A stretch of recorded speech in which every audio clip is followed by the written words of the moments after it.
नमस्कार, आज की बड़ी खबरों में आपका स्वागत है। मैं हूं आपके साथ अनु भारद्वाज और आप देख रहे हैं न्यूज गंगा। आज के बुलेटिन में बात करेंगे क्यों अखिलेश यादव पर भड़के स्पीकर ओम बिरला, बताएंगे आपको राजनाथ सिंह की पड़ोसी को चेतावनी, दिखाएंगे आपको सीआरपीएफ जवान की गोली मारकर हत्या। बुलेटिन के आखिरी में देखेंगे लंदन से उड़े विमान में पैसेंजर का हंगामा। लेकिन दिन भर की तमाम खबरों से पहले एक नजर सुर्खियों पर। ऑपरेशन महादेव में सुरक्षा बलों ने मार गिराए 3 आतंकी, सेना ने की पुष्टि। जर्मनी में बड़ा ट्रेन हादसा, पटरी से उतरे डिब्बे, 3 लोगों की मौत, कई घायल। कश्मीर में 3 आतंकी ढेर, पहलगाम हमले में शामिल सुलेमान को भी मिटाया। अखिलेश यादव पर भड़के स्पीकर ओम बिरला। संसद के मानसून सत्र में ऑपरेशन सिंदूर पर चर्चा के दौरान विपक्ष ने बिहार में वोटर लिस्ट के एसआईआर पर चर्चा की मांग करते हुए हंगामा किया। सरकार ने विपक्ष पर ऑपरेशन सिंदूर पर चर्चा से बचने का आरोप लगाया। लोकसभा अध्यक्ष ने विपक्ष के रवैये पर नाराजगी व्यक्त की। राजनाथ सिंह की पड़ोसी को चेतावनी। रक्षा मंत्री राजनाथ सिंह ने कहा कि आतंकवाद के खिलाफ हमारी लड़ाई केवल सीमा पर नहीं है, बल्कि वैचारिक मोर्चे पर भी लड़ी जा रही है। इसी उद्देश्य से प्रधानमंत्री ने कई प्रतिनिधि मंडलों को गठन किया था, जिसमें हमारे अधिकांश पार्टी के सांसद शामिल थे।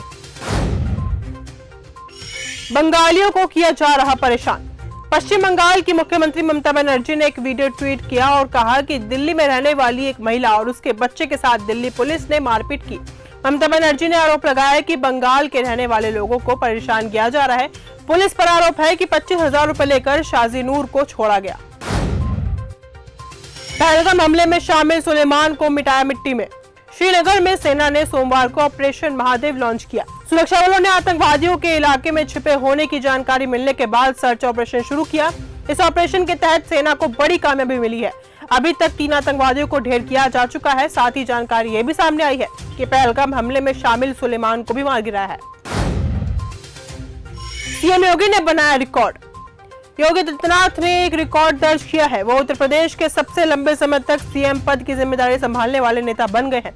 सीएम योगी ने गोविंद वल्लभ पंत के रिकॉर्ड को तोड़ दिया है। वो लगातार 8 साल 4 महीने और 10 दिन तक सीएम बने रहने वाले व्यक्ति बन चुके हैं। एनडीए के प्रदर्शन पर डिंपल यादव ने दिलाई मणिपुर की याद। मौलाना साजिद रशीदी ने समाजवादी पार्टी की सांसद डिंपल यादव की मस्जिद में बैठी तस्वीर पर कमेंट किया था। इस मामले को लेकर संसद में एनडीए प्रदर्शन कर रहा था, जिसको लेकर सांसद डिंपल यादव का रिएक्शन सामने आया है। सांसद ने मणिपुर की याद दिलाई। सांसद ने कहा कि अच्छा होता जब मणिपुर जैसी घटना हुई थी, अगर तब बीजेपी इसी तरह का प्रदर्शन करती, महिलाओं के साथ खड़ी दिखाई देती। महबूबा मुफ्ती का छलका पाकिस्तान प्रेम। जम्मू कश्मीर के पूर्व मुख्यमंत्री महबूबा मुफ्ती ने भारत और पाकिस्तान के बीच क्रिकेट मैच के फैसले की सराहना की है। उन्होंने केंद्र सरकार से जम्मू कश्मीर समस्या का समाधान बातचीत से करने की अपील की है और युद्ध को यूजलेस बताया है। उन्होंने विदेश नीति में हस्तक्षेप की जरूरत पर जोर दिया। मां ने प्रेमी को कमरे में भेजा और लगा दी कुंडी। उत्तर प्रदेश के औरैया जिले से एक बेटी ने आरोप लगाया है कि उसकी मां ने अपने प्रेमी से उसका रेप करवाया। पीड़िता की तहरीर पर पुलिस ने मामला दर्ज कर लिया है और जांच शुरू कर दी है। हालांकि पुलिस ने इस वारदात के पीछे सोची समझी साजिश की आशंका भी जताई है। गुजरात बनेगा एआई इनेबल्ड गवर्नेंस का लीडर। गुजरात में राज्य की शासन, स्वास्थ्य में स्मार्ट डिसीजन, सेवा वितरण प्रणाली तथा कल्याणकारी योजनाओं का लाभ आर्टिफिशियल इंटेलिजेंस यानी कि एआई के उपयोग से तेज एवं प्रभावी रूप से मिले। इसके लिए मुख्यमंत्री भूपेंद्र पटेल ने action plan for implementation of AI 2025 से 2030 योजना की मंजूरी दी है।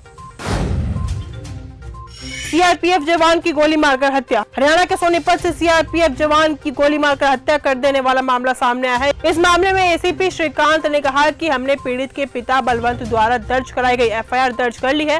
श्रीकांत ने बताया कि कांवड़ यात्रा के दौरान सीआरपीएफ जवान का 2 लोगों से झगड़ा हुआ था। हमारी 4 टीमें दोषियों की तलाश कर रही हैं। पति से 6 साल बड़ी है गौहर खान। एक्ट्रेस गौहर खान इन दिनों प्रेगनेंसी फेज एंजॉय कर रही है। गौहर खान दूसरी बार मां बनने वाली है। गौहर ने जैद दरबार के साथ शादी की थी, तो वही गौहर जैद से 6 साल बड़ी है। गौहर को इस वजह से कई बार ट्रोल्स का भी सामना करना पड़ा है। कब रिलीज होगी हेरा फेरी 3? अक्षय कुमार, परेश रावल और सुनील शेट्टी की फिल्म हेरा फेरी 3 इन दिनों सुर्खियों में बनी हुई है। फिल्म को लेकर कुछ समय पहले कंट्रोवर्सी हुई थी। परेश रावल ने फिल्म छोड़ दी थी, मगर अब वो वापस आ गए हैं और फैंस फिल्म का बेसब्री से इंतजार कर रहे हैं। किम जोंग उन का अमेरिका के खिलाफ मोर्चा। उत्तर कोरिया के नेता किम जोंग उन ने अमेरिका के खिलाफ आक्रामक रुख अपनाया हुआ है। उन्होंने विजय दिवस पर अमेरिका को युद्ध की चेतावनी दी और उनकी बहन ने दक्षिण कोरिया की बातचीत की पेशकश ठुकरा दी। 24 घंटे में किम जोंग उन के इन 2 फैसलों ने अमेरिका की टेंशन बढ़ा दी है। फिलिस्तीन को अलग मुल्क बनाकर रहेगा सऊदी। सऊदी अरब ने फिलिस्तीन को अलग देश बनाने के लिए इजराइल के खिलाफ मुहिम तेज कर दी है। फ्रांस से फिलिस्तीन को मान्यता दिलाने के बाद सऊदी यूएन में 2 राज्य समाधान पर बहस का आयोजन कर रहा है। इजराइल इस कदम का विरोध कर रहा है। लंदन से उड़े विमान में पैसेंजर का हंगामा। लंदन के ल्यूटन एयरपोर्ट से ग्लासगो जा रही इजी जेट एयरलाइन की फ्लाइट में एक चौंकाने वाला मामला सामने आया है, जिसमें हंगामा करने वाला यात्री ने जोर से चिल्लाते हुए विमान को बम से उड़ाने की धमकी दी है। इसने ट्रंप मुर्दाबाद के नारे भी लगाए थे, जिसे स्कॉटलैंड में गिरफ्तार कर लिया गया है। तो फिलहाल आज के इस बुलेटिन में सिर्फ इतना ही। देश और दुनिया की तमाम खबरों के साथ ऐसे ही जुड़े रहने के लिए देखते रहिए न्यूज़ गंगा। धन्यवाद।